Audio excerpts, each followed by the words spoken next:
The war between the Galactic Coalition and the Dominion had been going on for 11 long years. Billions of beings had died on both sides. Thousands of planets had been reduced to ash and rubble. Entire star systems had become graveyards of broken ships and forgotten dreams, and yet neither side was any closer to winning than they had been on the very first day of the conflict. Admiral stood on the observation deck of the Coalition flagship and watched the distant flashes of weapons fire light up the darkness of space. She was a tall woman with short grey hair and tired eyes that had seen too much death in her 52 years of life. Behind her, the hum of the ship's engines provided a constant reminder that they were at war, always at war, endlessly at war. She was one of only 12 humans serving in the entire Coalition fleet. Humanity had only discovered the light travel 15 years ago, and they had only been invited to join the Coalition 2 years before this moment. To the ancient species that made up the Alliance, humans were children, newcomers who barely understood the basics of interstellar civilization. They were tolerated but not respected. They were included but not listened to. The door behind her slid open and High Commander entered the observation deck. He was one of the founding species of the Coalition, and he towered over by at least 2 feet. His body was covered in iridescent scales that shifted with his mood, and 4 large eyes blinked at her in sequence as he approached. "Another battle has concluded," said through his translator device. The machine rendered his alien speech into flat, emotionless English. "We have lost 418 ships. They have lost approximately the same number. Neither side has gained any territory." Did not turn to look at him. She kept her eyes fixed on the distant battle, watching the last few explosions fade into nothing. How many dead? Approximately 93,000 Coalition personnel. Casualties are estimated to be similar. 93,000. The number hit like a punch to the stomach, even though she had heard numbers like this many times before. 93,000 thinking, feeling beings who had woken up this morning with hopes and fears and dreams, and who were now nothing but frozen corpses drifting through the void. "And what did we accomplish?" she asked quietly. Seemed confused by the question. His scales flickered to a pale blue that had learned indicated uncertainty. "We engaged the enemy. We inflicted casualties equal to our own. We maintained our defensive positions. So we accomplished nothing. We accomplished what war requires. We fought." Finally turned to face him. "High Commander, how long has this war been going on?" 11 standard cycles. "And in 11 years, how much territory has the Coalition gained?" Was silent for a moment. "The front lines have shifted by approximately 12 light-years in various directions. Overall territorial control remains largely unchanged." 12 light-years in 11 years, shook her head slowly. "Back on Earth, we have a word for this kind of war. We call it a stalemate. It means a situation where neither side can win, but both sides keep fighting anyway." "All wars are like this," said matter-of-factly. "One side attacks, the other defends. Casualties are inflicted and sustained. Eventually, one side exhausts its resources before the other. That side loses. This is how war has always been conducted." "How long do your strategists think it will take for one side to exhaust the other?" "At current attrition rates, approximately 60 to 80 standard years." Felt a cold anger building in her chest. 60 to 80 years. That meant generations of young beings sent to die in battles that accomplished nothing. That meant trillions of lives snuffed out over decades of pointless slaughter. That meant children who had not yet been born would grow up, go to war, and die before this conflict reached any kind of conclusion. "Has anyone in the Coalition ever suggested that there might be a way to end this?" she asked. Scales shifted to a dark green which indicated mild irritation. "What way could there be? War is war, it takes as long as it takes. One cannot simply decide to win more quickly." "Humans can." The words hung in the air between them, 4 eyes focused on with sudden intensity. "Explain." Turned back to the viewport. "My species has been fighting wars for as long as we have existed. We have been killing each other over territory and resources and ideology for thousands of years, and in all that time, we have learned one very important lesson." "Which is?" "That the side which finds a way to end the war quickly is the side that wins, not the side with more soldiers or more ships or more resources, the side that refuses to accept that war has to be slow and grinding and endless." She pulled a small data chip from her pocket and held it up. "This contains a detailed analysis of the Dominion's military infrastructure. My team has been studying them for 2 years, looking for weaknesses that the Coalition might have missed." "We have studied them for 11 years, said dismissively. "We know everything about their military." "You know how to fight them, you do not know how to beat them. There is a difference." Scales cycled through several that did not recognize. Finally, they settled on a deep purple that she had learned indicated serious consideration. What weakness do you believe you have found? Their entire military command structure depends on a network of 17 installations called command nexuses. These nexuses coordinate fleet movements, logistics, communications, everything. Without them, the military would be completely. We know about the nexuses. We have attempted to destroy them many times. They are the most heavily defended installations in space. The losses required to assault even one of them are catastrophic. That is because you tried to destroy them one at a time, using conventional tactics. Turned to face again, and her eyes were burning with conviction. What if I told you that humanity has developed a plan to destroy all 17 nexuses simultaneously, not in months or years, but in hours? Was silent for a long moment. When he spoke, his voice had lost its dismissive tone. I would say that such a claim requires extraordinary proof. Then let me present that proof to the High Council. Let me show them what humanity has learned about ending wars, and let us see if the coalition is brave enough to try something new after 11 years of failure. The two of them stared at each other across the observation deck. Outside, the stars burned cold and indifferent, just as they had burned for billions of years before this war and would burn for billions more after it ended. Finally, slowly, I will arrange a hearing before the council. But I warn you, human, they will not be easily convinced. They have fought this war longer than your species has known about the existence of other intelligent life. They will not abandon their strategies based on the theories of newcomers. Smiled grimly. Then I will have to convince them, because I did not come all this way to watch the galaxy bleed itself to death in a war that nobody is trying to win. The Coalition High Council met in an enormous domed chamber on the neutral world of Prime. Representatives from all 17 member species sat in tiered galleries that rose toward the ceiling like the inside of a giant bowl. At the center of the chamber, on a raised platform made of polished stone, the 5 supreme commanders presided over the assembly like judges at a trial. Admiral stood alone in the middle of the floor, looking up at hundreds of alien faces that regarded her with expressions ranging from curiosity to open contempt. She had never felt smaller in her entire life. She had also never felt more certain that what she was about to say needed to be heard. Behind her, a massive holographic display showed the current state of the war. Red markers indicated positions across the galaxy. Blue markers showed coalition forces. The space between them was a chaotic mess of both, representing the contested zone where most of the fighting took place. Looking at it was like looking at a wound that refused to heal. Members of the council, began, her voice amplified by hidden speakers so that every being in the chamber could hear her clearly. I come before you today not as a critic but as an ally. I have not come to insult your efforts or dismiss your sacrifices. I have come to offer a different way of looking at the problem we all face. She touched a control on her wrist, and the holographic display changed to show a timeline of the war. 11 years of data compressed into a single image, battles won and lost, territory gained and given up, casualties counted in the billions. In 11 years of fighting, the coalition has lost approximately 1.2 trillion beings. They have lost roughly the same number. Combined, that is more than 2 trillion lives ended, 2 trillion families destroyed, 2 trillion futures that will never exist. She paused to let that number sink in. Around the chamber, several delegates shifted uncomfortably in their seats. And yet, despite all of this death, the front lines have barely moved. The coalition controls roughly the same amount of territory today as it did when the war began. The control roughly the same. Nothing has been won, nothing has been lost. We have simply traded lives for time over and over again in a cycle that shows no sign of ending. Supreme Commander of the leaned forward in her seat. Her body was made of living crystal that caught the light and scattered it in rainbow patterns across the floor. We are aware of the statistics, human. What is your point? My point is that this war is being fought wrong, not with insufficient courage or inadequate resources, wrong in its fundamental approach, wrong in a way that guarantees it will never end, not in our lifetimes, not in our children's lifetimes, not until both sides have bled themselves into extinction.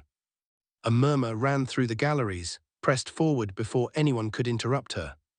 The coalition fights wars of attrition. You meet your enemy in direct confrontation. You try to destroy more of their forces than they destroy of yours.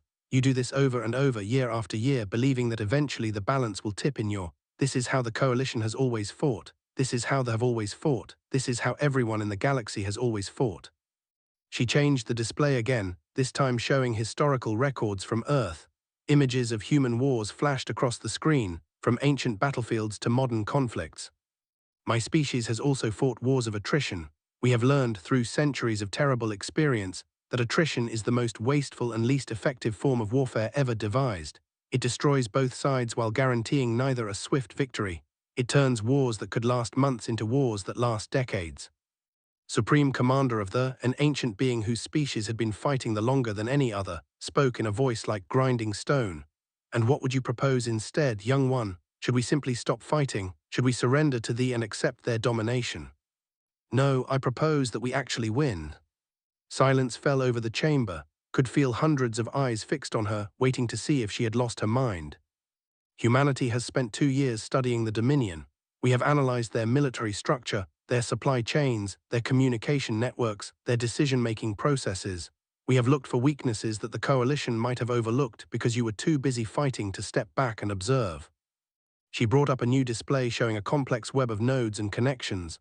This is the command network. Everything their military does flows through this system. Fleet movements, logistics, communications, strategic planning, everything. The network is controlled by 17 installations called command nexuses scattered across space. We know about the nexuses, said from his position in the gallery. They are impregnable. They are heavily defended, corrected him. That is not the same as impregnable. The Coalition has always tried to assault the nexuses using conventional tactics, massive fleet engagements against prepared defensive positions, frontal attacks that announce themselves long before they arrive. Of course, the casualties were unacceptable. You were fighting exactly the kind of battle they wanted you to fight. She changed the display one more time, showing a detailed battle plan that her team had spent months developing. What humanity proposes is different. A single coordinated strike against all 17 nexuses simultaneously. We would use small, fast attack teams instead of massive fleets. We would employ stealth technology that humanity has developed but not yet shared with the Coalition. We would time the attack to coincide with a diversionary offensive that draws defenders away from their positions. You are proposing that we risk everything on a single operation, said slowly. If it fails, the Coalition would be devastated beyond recovery. With respect, Supreme Commander, the Coalition is already being devastated. You have been devastated for 11 years. The only question is whether you want to continue being devastated for another 60 years, or whether you want to try something that might actually end this war. His crystalline body chimed with what might have been laughter or might have been anger. And why should we trust humans with such a crucial mission? Your species has been part of the Coalition for barely 2 years. You have contributed almost nothing to the war effort. Why should we believe that you can accomplish what we have failed to achieve? Met her gaze without flinching. Because we are not afraid to think differently. Because we have spent our entire existence as a species finding and more efficient ways to end conflicts. Because we look at this war and see not an inevitable tragedy but a problem to be solved. She spread her hands wide. My government is prepared to provide the ships, the technology and the personnel for this operation. We ask only that the Coalition provide the diversionary force and give us the authority to conduct the strike. If we succeed, the war ends. If we fail, you have lost nothing that you were not already losing every single day. The debate that followed lasted for nearly 4 hours. Delegates argued, questioned, challenged, and demanded proof of every claim had made. She answered every question with the patience of someone who knew she was right and was willing to wait for others to see it. When the vote finally came, 14 species voted in of the human proposal, 3 abstained, none voted against. Supreme Commander rose to deliver the formal verdict. The Coalition accepts humanity's proposal. Admiral, you have operational authority to conduct the strike. May whatever gods your species believes in watch over you. Bowed respectfully, but inside she felt a fire burning that had nothing to do with divine intervention. This was going to be about planning, precision, and the cold, hard logic of war. Humanity was about to show the galaxy what it meant to fight to win. The human strike force assembled in a remote star system far from the front lines, far from prying eyes, far from anyone who might report their presence to the enemy. 23 ships hung in the darkness between stars, their hulls painted in that absorbed light rather than reflecting it. They looked like shadows given physical form, like pieces of the void itself that had decided to move. Captain stood on the bridge of the lead ship, a vessel called the Nightfall that was smaller than most Coalition fighters, but packed with technology that no other species had ever seen. He was 34 years old, with close-cropped brown hair and the calm, steady gaze of a man who had faced death many times and learned not to blink. His crew of 60 had been selected from thousands of volunteers, each one chosen for their skills, their courage, and their ability to stay cool under pressure. Through the bridge viewports, could see the other 22 ships of the strike force holding position in a loose formation. Each ship carried a crew of similar size. Each crew had trained for months for this single mission. Each person aboard knew that they might not survive the next few days. "Status report," said to his executive officer, a woman named Commander Sophie Wright who had served with him for nearly 5 years. "All ships report ready for deployment. Stealth systems are functioning at full capacity. Ground teams have completed final equipment checks. We are as prepared as we are ever going to be." Slowly, he had reviewed the mission plan so many times that he could recite it from memory. 23 ships, 17 targets. Some ships would hit their targets alone. Others would work in pairs against the more heavily defended nexuses. The timing had to be perfect. Every ship had to arrive at its target within the same 60-second window. Every ground team had to complete their objectives within a 3-hour span. Every extraction had to happen before they could organize a response. It was the most complex military operation in human history. It was also probably the most important. A communication alert chimed, and Admiral's face appeared on the main view screen. She looked tired but determined, broadcasting from the Coalition flagship where she was coordinating the diversionary offensive. "Captain, the diversionary fleet launched 6 hours ago. They are currently engaging forces along the corridor. Intelligence reports that approximately 60% of the defenders protecting your targets are being redeployed to meet the threat." "And the other 40% asked." "That is what your stealth systems are for. Go in quiet, hit hard, get out fast. If you do this right, they will not know you are there until the explosions start." "Understood, Admiral. We are ready to proceed on your order." Was silent for a moment and saw something in her eyes that went beyond simple military professionalism. "I want you to understand something. What you and your people are about to do has never been attempted before, not by any species in recorded galactic history. If you succeed, you will have ended a war that has killed hundreds of billions. If you fail." "We will not fail." "I know, but if you do, I want you to know that humanity is proud of you regardless. You volunteered for this mission knowing the risks. You trained harder than anyone has ever trained. You are the best we have, and you are about to prove it." Felt a warmth spread through his chest that he tried not to show on his face. "Thank you, Admiral. We will not let you down." The communication ended and turned to address his crew. "All hands, this is the captain. In 12 hours we will be jumping into enemy territory. Most of you have trained your entire careers for a moment like this. Some of you are scared. That is okay. Being scared means you understand what is at stake." He paused, letting his words settle over the ship like a blanket. 11 years ago, a war started that everyone thought would last forever. 2 trillion beings have died since then, and nobody has been able to end it. Tomorrow we change that. Tomorrow we show the galaxy that humans do not accept forever. We find a way through or we make one.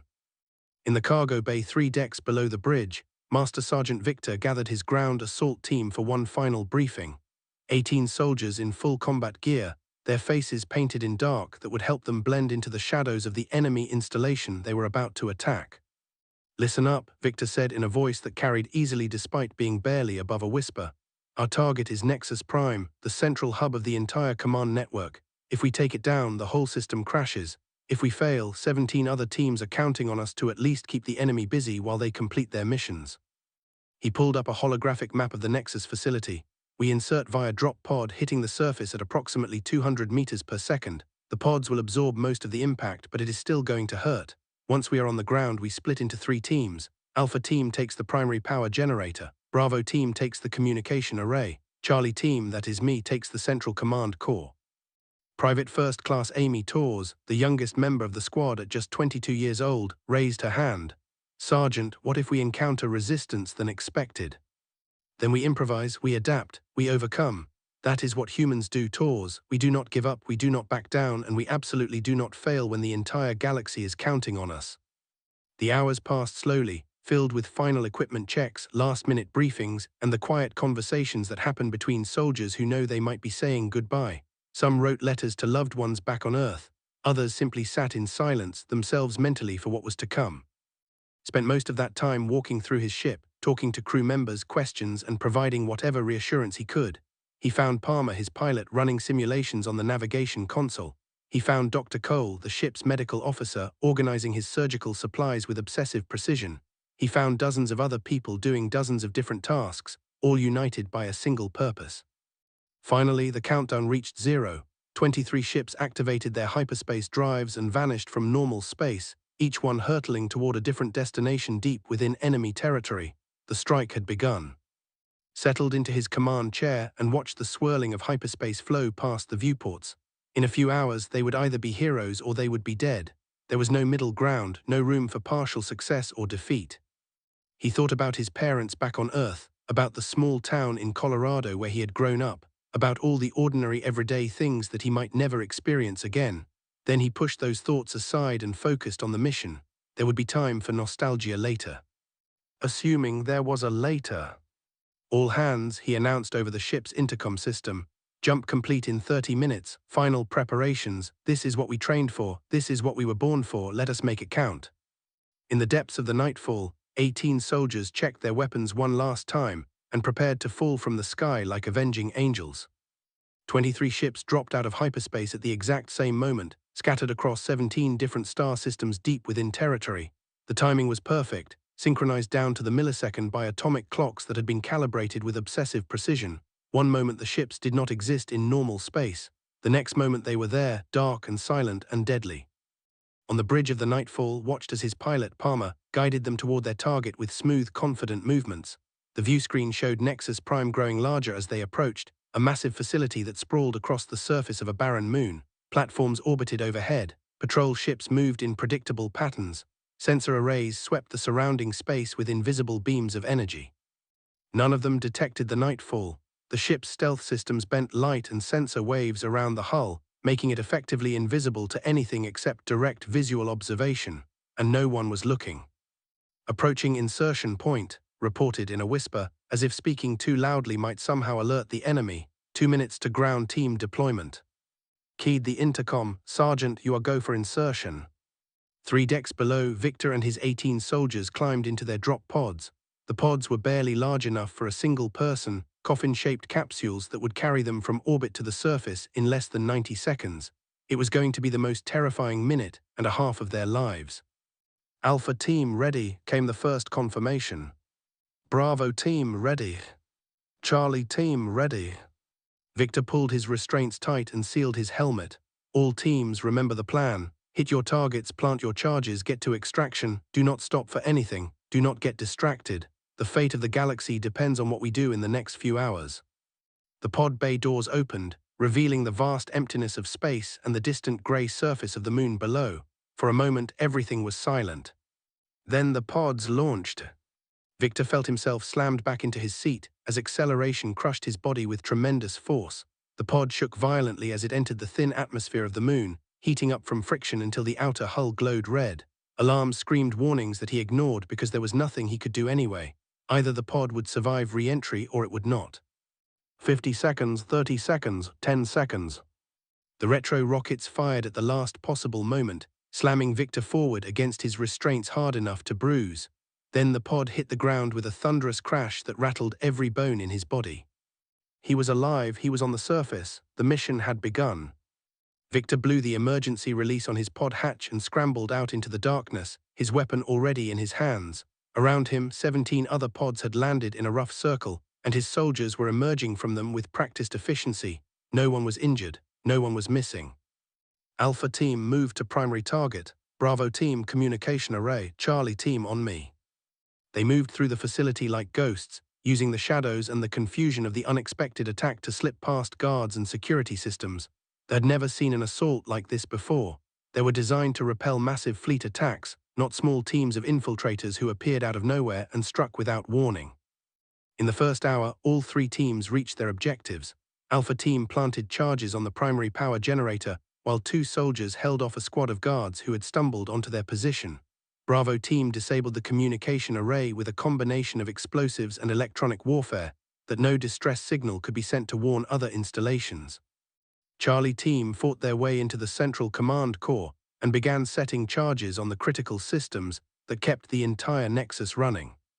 Across the galaxy, similar operations were unfolding at 16 other Nexuses. Reports flooded into the Nightfall's communication system, painting a picture of coordinated destruction on a scale that had never been attempted before. Nexus 7, charges planted, extraction in progress. Nexus 3, objective complete, minor casualties, all personnel accounted for. Nexus 11, heavy resistance encountered, pushing through, estimate 15 minutes to completion. Then came a report that made blood run cold. This is Commander Oscar Hayes on the Nexus 12 has significantly more defenders than intelligence indicated. We are pinned down inside the facility. Ground team cannot reach extraction point, requesting immediate support. Check the tactical display. There was 3 systems away, too far for the Nightfall to reach in time, but 2 other ships, the Whisper and the, had already completed their missions and were close enough to help. Whisper, divert to Nexus 12 immediately. Provide whatever support the needs. All other teams, accelerate your timelines. We need to detonate in 2 hours, not 3. The next 2 hours were chaos. Coordinated the strike force from the Nightfall's bridge, while his ground team fought their way through Nexus Prime below. Reports came in constantly, some good, some bad, some terrifying.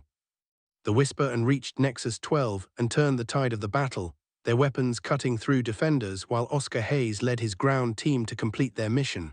But the fighting had cost them precious time, and several soldiers had been wounded.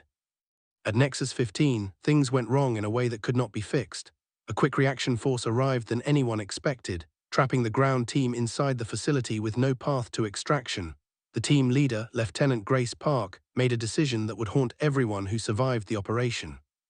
Nightfall, this is Park. We cannot get out. Forces have surrounded our position. Estimate 5 minutes before they breach our. Closed his eyes briefly. Lieutenant, can you complete your objective? Charges are already planted. We just cannot reach the extraction point. Is there any way out? Any option we have not considered? There was a pause. When Grace spoke again, her voice was calm and steady. Negative, Captain, but the mission comes first. We all knew the risks when we volunteered. Tell our families we did our duty. Grace, detonate on schedule. Do not let our sacrifice be meaningless. Park out. The communication cut off. Sat in silence for a long moment, feeling the weight of command pressing down on him like a physical force. Sir said quietly, what do we do? We do what she asked. We complete the mission. The 4th hour saw the last of the extraction operations. Ground teams scrambled aboard their ships under heavy fire, some carrying wounded comrades, all of them exhausted and running on nothing but adrenaline and determination. Defenders were finally beginning to understand what was happening, but it was too late. The charges were planted. The ships were retreating. Nothing could stop what came next. 22 ships gathered at the rally point. 1 empty space marked where the team from Nexus 15 should have been. All ships reporting, Sophie said from her station. Charges are in place at all 17 Nexuses, ready to detonate on your command. Opened a channel to the Coalition flagship. Admiral's face appeared on the screen, her expression tense with anticipation. Strike Force reporting mission complete. All objectives achieved, ready to detonate. Slowly, authorization granted. End this war, Captain. Looked at his crew, at the faces of people who had risked everything to reach this moment. He thought about Grace Park and the 17 soldiers who would never go home. Send the signal. Across the Dominion, 17 explosions bloomed simultaneously. Antimatter charges released energy on a scale that comprehension.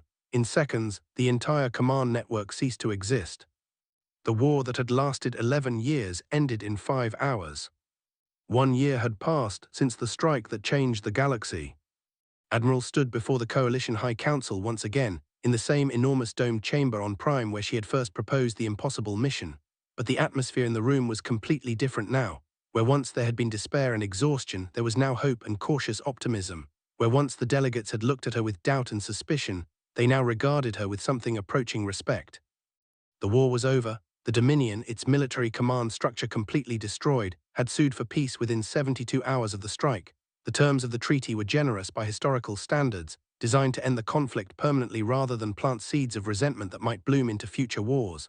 Contested territories were being returned to their original inhabitants. Prisoners of war were being exchanged. Reconstruction had begun on worlds that had been devastated by 11 years of fighting. And in one of the galleries, for the first time in Coalition history, a delegation of observers sat watching the proceedings. Former enemies now sat in the same room as the beings they had fought against for over a decade. It was a sight that would have been unthinkable a year ago. Members of the council, began, her voice filling the chamber with quiet confidence. I stand before you today not to celebrate victory but to sacrifice, not to claim credit but to express gratitude. She touched a control, and the holographic display behind her changed to show a list of names. Human names, but also names from every species that had contributed to the operation that ended the war. These are the beings who gave their lives so that billions of others could live in peace. 18 humans died at Nexus 15, choosing to complete their mission even when they knew they could not escape. Thousands more from every coalition species died in the diversionary offensive that made the strike possible. They knew the risks. They accepted them. And because of their courage, we are here today talking about peace instead of planning the next battle. She paused, letting the weight of those names settle over the assembly. Humanity did not win this war alone. We could not have succeeded without the coalition's support, without the diversionary fleet that drew enemy forces away from their positions, without the intelligence gathered by species that had been studying them for decades. We provided a new way of thinking. You provided the resources and the trust to make that thinking reality. Supreme Commander of the rose slowly from her seat. She was even older now than when had first met her, her ancient body worn down by centuries of life and decades of war, but her eyes were clear and her voice was strong. When humanity first came to us, many of us wondered what such a young species could possibly offer to an alliance that had existed for thousands of years. You had no great fleets, you had no ancient wisdom, you had no vast resources. Some of us thought you were not worth the trouble of including in our councils. She looked around the chamber, meeting the eyes of delegates who had once shared that opinion. We were wrong. What humanity brought to this alliance was something more valuable than ships or weapons. You brought a different way of seeing problems. You refused to accept that the war was unwinnable simply because no one had won it yet. You looked at our greatest enemy and found weaknesses that we had been too close to see. Bowed her head in a gesture of deep respect. On behalf of and on behalf of every species that has suffered in this terrible war, I thank humanity for teaching us that even the darkest night can end if someone is brave enough to light a candle. The chamber erupted in applause, felt tears prickling at her eyes, but she held them back. This moment was not about her. It was about everyone who had fought and suffered and believed that things could be different. Later that day, she received a communication from Earth. The face that appeared on her screen was familiar, though it looked more tired than she remembered. Captain, recently promoted to Rear Admiral in recognition of his leadership during the strike, smiled at her from his new office at United Nations Space Command headquarters. Admiral, I hear the ceremony went well. It was emotional, admitted. How are things on your end? Busy. They have put me in charge of something called the Rapid Response Division. Apparently, the Coalition wants to train units from other species to conduct operations like the one we just pulled off. They figure if humans can teach them how to think differently about warfare, maybe we can prevent future wars from lasting 11 years. That sounds like important work. It is strange, though. A year ago, nobody in the galaxy knew who we were. Now they are asking us to teach them how to fight. Walked to the window of her quarters and looked out at the lights of Prime's capital city. Ships from dozens of different worlds passed overhead, carrying diplomats and merchants and from every corner of the galaxy. We did not just teach them how to fight, she said quietly. We taught them that problems have solutions, that situations that seem hopeless can be changed, that giving up is never the only option. Is that what you think we did?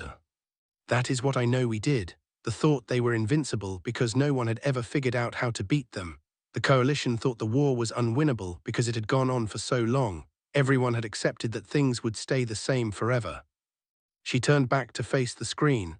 Then 18 humans died on a moon nobody had ever heard of, completing a mission that everyone said was impossible, and suddenly forever did not seem so permanent anymore. Was quiet for a moment. When he spoke again, his voice was softer. I think about them every day. Grace Park, the others, they trusted me to bring them home and I couldn't. You did something more important. You made their sacrifice mean something. Because of what they did, the war ended. Because the war ended, trillions of beings who would have died in the next 60 years are going to live instead. That is a legacy worth having. I suppose you are right. I usually am. Laughed, and for a moment he looked like the young officer had first met 3 years ago, before the war had aged him beyond his years. What about you? What comes next for Admiral? I am staying with the Coalition for now. They want to establish a permanent human presence here, an embassy of sorts. Someone needs to represent our interests, and apparently I have become the face of humanity whether I like it or not. You could do worse. You are pretty good at convincing people to do impossible things. That is kind of you to say. It is the truth. They talked for a while longer about old friends and new challenges and all the work that remained to be done. When the communication finally ended, stood alone in her quarters, looking out at the city that had become her home. 1 year ago, she had been a minor admiral in a minor fleet, representing a species that most of the galaxy had never heard of. Now she was one of the most recognized figures in Coalition space, a symbol of what could be accomplished when courage met creativity. But she did not feel like a symbol. She felt like a tired woman who had done her best and gotten lucky. She felt like someone who had made promises and somehow managed to keep them. She felt like a human being, flawed and uncertain, who had tried to make the galaxy a little bit better. The stars burned outside her window, ancient and eternal, witnesses to all the wars that had been fought and all the peace that had followed. Somewhere out there, new challenges waited. New enemies would rise. New problems would demand new solutions. But for now there was peace, for now there was hope, and for now that was enough. Humanity had come to the stars looking for adventure. What they had found instead was a chance to prove that even the smallest species could change the course of history. They had taken that chance with both hands, and the galaxy would never be the same.